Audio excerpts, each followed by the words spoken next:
Nobody talks about the part where you have to drink it. And once you hear what it is, you're going to understand why this mission is so much stranger and more fascinating than anything the headlines are telling you. 3 years, 20 strangers, one metal tube, no exit. That is what a Mars mission aboard SpaceX's Starship actually looks like from the inside. And today, we are breaking down every deck, every uncomfortable detail, and every surprisingly clever solution that makes this journey even remotely survivable. Some of what you're about to hear will genuinely impress you. Some of it will surprise you. And yes, some of it is going to be a little disgusting. Let's get into it. First, let's understand what we're actually working with here. The Starship is the largest rocket ever built. The upper section, which is the part that would carry passengers and cargo, is roughly 50 meters tall on its own. Now, when SpaceX first drew up the vision for a crewed Starship, the plan was spectacular. Enormous windows, open concept decks, around 1,000 cubic meters of available interior space. It sounded less like a spacecraft and more like a floating penthouse. But as testing progressed and real engineering realities kicked in, that original dream needed some adjustments. One of the biggest changes happened when SpaceX started actually landing the rocket. That flip maneuver you've probably seen in footage, where the ship swings from horizontal to vertical just before touchdown, created a serious problem with fuel placement.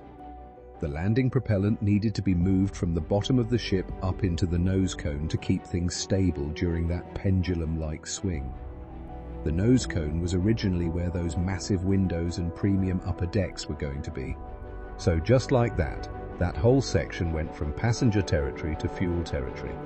That change alone dramatically reshaped the interior possibilities. Then came Starship V2, which began flying in 2025. Interestingly, while V2 is larger on the outside, the livable interior actually shrank compared to earlier concepts because the fuel tanks were extended upward into the cargo area to give the rocket enough propellant to reach orbit carrying 100 metric tons of payload. The result leaves passengers with roughly 500 cubic meters of usable space. That still sounds like a lot, and in space terms it genuinely is.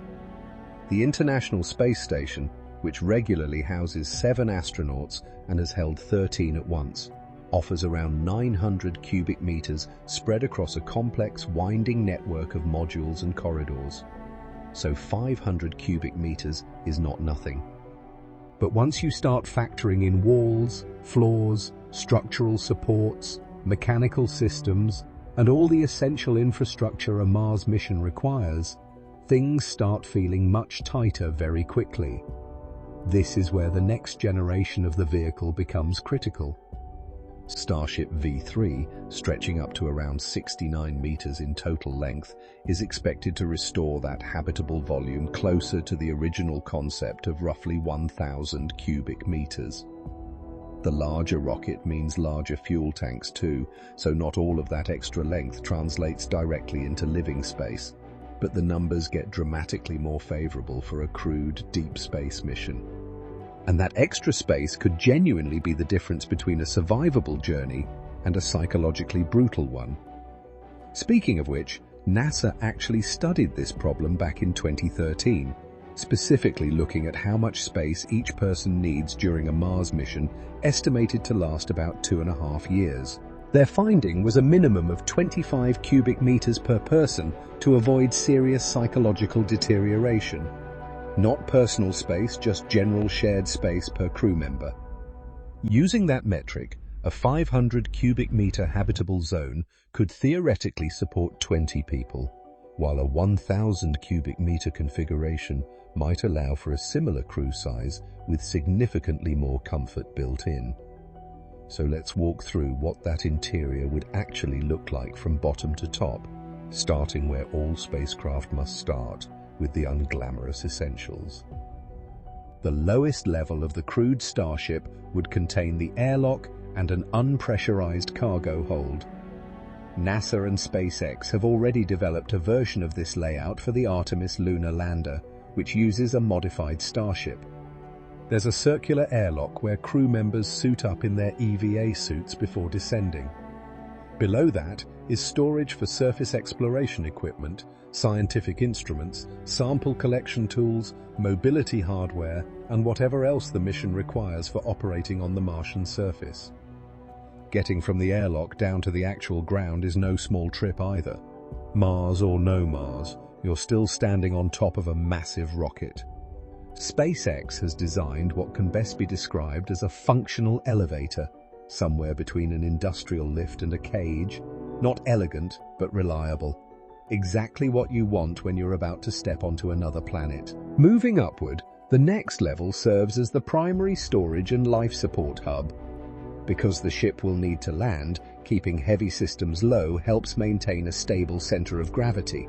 This is where the water storage, food supplies, oxygen generation systems, HVAC equipment, and waste management infrastructure all live. And this is where we need to talk about something most people never think about when they imagine going to Mars. Because this is the part that changes everything about what this mission actually feels like day to day. Water recycling is not optional. Without it, supporting 10 people for 900 days would require hauling around 27 metric tons of water, potentially up to 1/8 of the rocket's total lifting capacity just for hydration. With advanced recycling systems, that number drops to roughly 3 metric tons. The International Space Station already recycles around 93% of all water used on board, and a Mars mission would need to operate at similarly aggressive efficiency. That means urine is filtered and reintroduced into the drinking supply, and the solid waste situation is equally unflinching. Moisture extracted during waste processing also gets recaptured and cycled back. That thing we teased at the very beginning of this video, that's what it is. This is what exploration looks like at the frontier.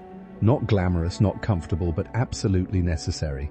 And if this kind of deep dive is your thing, go ahead and hit subscribe right now, because we go this deep on every video, and you do not want to miss what's coming next.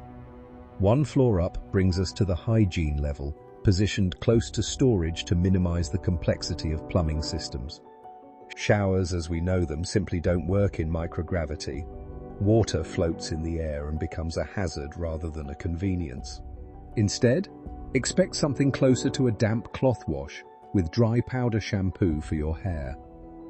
SpaceX has reportedly been developing enclosed hygiene pods for the Starship lunar lander design, rectangular units positioned at angles around the circular interior wall to make efficient use of the curved geometry. These pods combine toilet and washing functions into a single compact station. This same level would logically house the exercise area as well, since both spaces share a certain odor profile. Every crew member needs a minimum of 2 hours of physical activity each day, divided between cardiovascular work and resistance training, to combat the muscle and bone density loss that occurs in microgravity. Stationary bikes, treadmills with restraint systems, and full-body resistance machines are all part of the standard kit. Heading higher, the crew's sleeping quarters would occupy the next section. Based on what's been shared about the lunar lander configuration, SpaceX has been working on modular bunk stations similar in design to the hygiene pods, compact rectangular units that can be stacked efficiently. Renderings have suggested fitting around 20 sleeping berths on a single deck. Privacy won't be abundant, but each person having a dedicated sleeping space makes a meaningful difference over months of confinement. Think of it as a very long submarine deployment, but headed in a direction no submarine has ever gone. Above the sleeping quarters, the kitchen and communal dining space offers a bit more humanity. Food preparation in deep space mostly involves rehydrating vacuum-sealed meals with hot water. It's functional rather than inspiring. But there's genuine optimism around small hydroponic systems being integrated into this area. NASA has been actively researching plant growth in microgravity, and even a modest growing setup producing fresh greens occasionally could have an outsized positive effect on crew morale and nutrition. Fresh food after weeks of packaged meals becomes genuinely meaningful. The lounge deck above that is where daily life would unfold during transit. With 9 meters of diameter to work with, this level offers the most open and socially oriented space on the ship. Comfortable seating, large display screens, and personal entertainment devices like virtual reality headsets would all feature here. During the months of microgravity travel, people can float freely around this space, but furniture becomes critical once the ship lands and gravity reasserts itself. Every design decision has to account for both conditions simultaneously, which is a genuinely fascinating engineering and interior design challenge, unlike anything faced in traditional architecture. A dedicated workspace or research level makes logical sense above the lounge. 3 years away from Earth is a long time, and keeping 20 people mentally engaged and purposefully occupied is as critical to mission success as any mechanical system. Idle minds in confined spaces over extended periods create serious psychological and interpersonal risks. Structured work, research responsibilities, and personal projects are not optional luxuries. They're mission requirements. And finally, at the very top of the habitable zone sits the command deck, the operational heart of the ship, where flight systems are managed and where the crew would be secured during the intense moments of launch and landing. Positioning crew members high in the vehicle during that dramatic flip maneuver before touchdown keeps them in the most stable part of the ship as it transitions from horizontal to vertical flight. Survive all of that, and you step out onto Mars.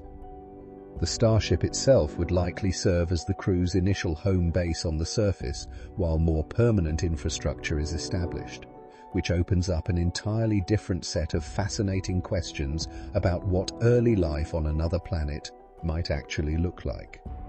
This is where human history is heading, and the story of the Starship interior is really the story of human endurance, ingenuity, and our relentless drive to go somewhere no one has ever gone before.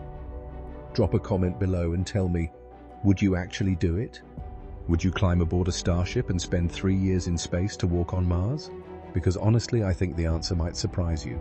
And that next chapter, what life on Mars actually looks like once you get there, is playing on your screen right now.